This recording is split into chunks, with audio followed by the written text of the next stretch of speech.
And some other things that you can do to your overall system are things like making sure you do have enough RAM installed in your system. We discussed that just a few moments ago, but again I'll say 256 megabytes of RAM minimum, 512 megabytes of RAM ideally, and if you're willing and able, 1 gigabyte of RAM is not a bad deal.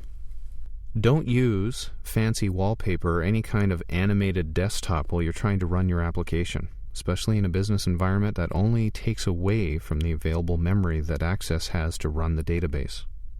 Make sure that you close other applications and you don't have too many applications running in your taskbar. The taskbar can be seen by your clock. Most computers have the clock running. All of those little icons represent programs that are running in your taskbar, and there's usually no reason at all for having any of them running. If you are going to see icons there, they should be the volume icon, possibly any virus scanner that you need to have running, and that's about it.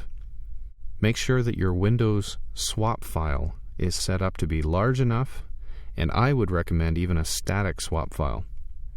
If you go into your swap file settings, which you can find in the Microsoft Windows Help, and create a swap file that is approximately 2.5 times your actual RAM, and make the minimum and maximum values both the same. When you do that, you're going to create a static swap file that is always there and it's always big enough to accommodate anything that you have running in memory.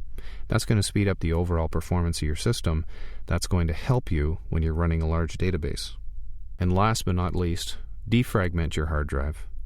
Again, instructions on how to defragment your hard drive can be found in the Windows Help file. If you'll go to the Accessories System Tools from the Start menu, you'll find there the Windows Defrag tool. And it's a pretty simple process, but it's amazing how much quicker your computer will operate when the information that's stored on your hard drive is organized in sequential order. So those are some tips and tricks for speeding up your database. One more thing you can do here inside of Access is to compact your database.